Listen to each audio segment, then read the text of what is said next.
We're here today to announce the arrest of Dr. William J. Murdoch out of Michigan for obscene communication with intent to solicit parent or guardian for sexual contact with a child. Investigation began in June of this year, where the suspect contacted one of our detectives who were interacting on a chat app, posing to be a parent of children, and he spent some time establishing rapport and ultimately planned with the detective to establish a relationship with a 5-year-old daughter for sexual contact. This time I'll take any questions. What does that mean? Which part, ma'am? What he was doing on the chat. He is somebody who is looking to develop a relationship with a parent so that he can access their child for sexual contact. Now, how did the detective know to talk to this doctor? Like, how did that play into it? The detective creates a profile that certain people would probably find appealing and attractive, and they allow the predators to come to them. Was he offering like money in exchange? Was it, No, it was just posing to develop a relationship with the mother in order to access the child.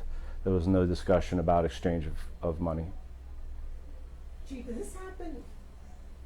I mean, I'm naive to this. Does this actually happen in our world, that someone would actually try and get a mother to give them their child? Unfortunately, it's quite prevalent.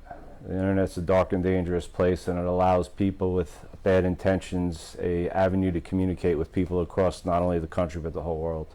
But I mean, for a parent to participate, is that? It does happen. It does happen. We've seen it before. I'm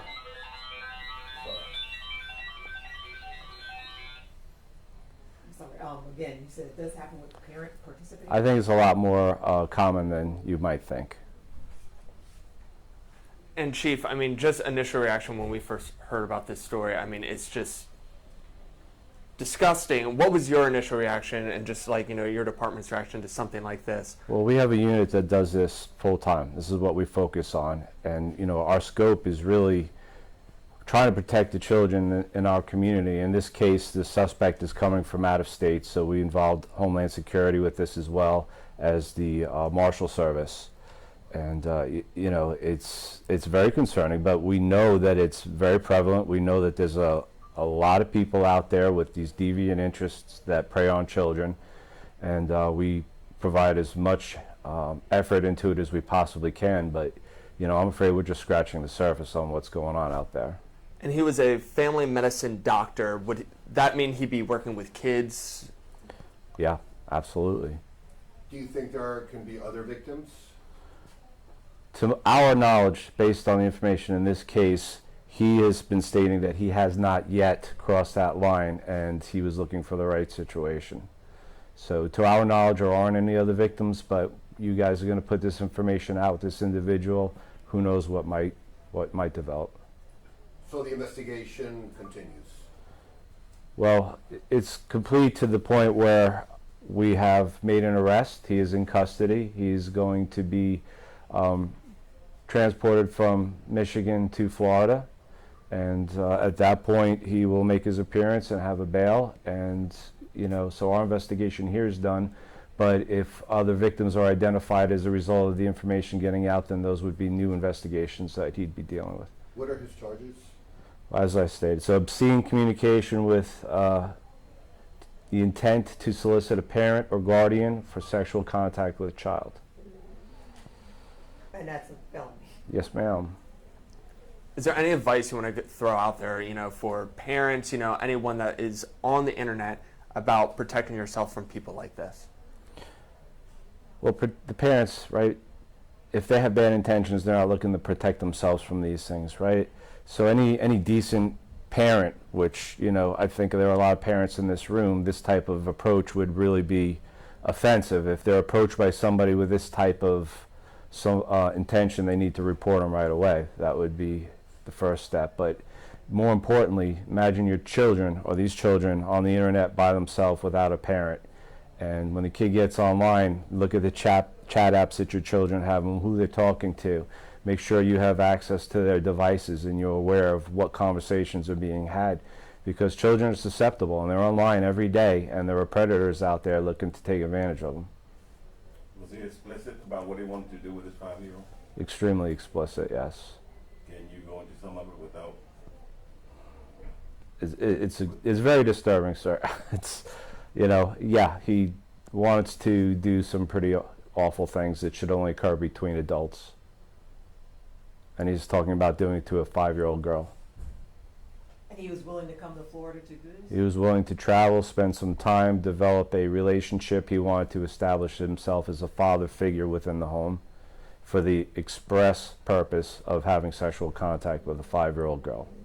Just for clarification, did the detective who was posing as this mom pose as someone who lived in Michigan or lived in Florida or somewhere else? Lived here in Florida. He was willing to travel to Florida to establish this relationship and have sexual contact with a 5-year-old girl. So you had enough evidence to arrest him over there, but also could have you gone ahead and make him come here and arrest him here? We had a similar case in Boynton Beach 2 days ago. Absolutely could have. The problem being, you want to get, once you establish probable cause and have a warrant, you want that person taken into custody. God forbid there's another victim or somebody else that he's grooming. You need to make sure that you get him, you know, you protect the public as quickly as possible. When do you think he's going to be transported here? They have 18 days to extradite him to Florida. He cannot be released. Prior to that, he must get here and face the judge. Chief, the cases like this, so they keep your forensic team busy? Extremely busy, yeah. We get literally hundreds of tips every week, and we look for the most egregious and dangerous ones and start working them and vetting them out. But honestly and truly, like I said, we're scratching the surface. We can't possibly, and other law enforcement agencies, we just can't possibly get to everything that's out there, and it's very concerning. Has your department been noticing more cases with figures of power, doctors, people who are in positions of authority? Have you been noticing more cases like that recently? No, I mean, there are disturbed people in all walks of society, you know, and I don't think any one or the other tends to have a higher number. I just think, you know, it's particularly concerning in this case that you have a family practitioner, right, a doctor who has access to children as a matter of practice, you know, to have this mindset. It's quite frightening. Was this case an incident where it was a tip, or your team saw something that wasn't right and kept going after it? No, this was, again, our undercover was in this chat, and this individual approached our undercover detective. Is he married? Does he have kids? I believe he's divorced, and he states he has no children. Any prior crimes for this doctor? Any? No, we're not aware of any prior crimes, no convictions. I don't, you know, if there were any investigations or not, but being that he's a practicing physician within a hospital organization, I'm going to suspect that probably not.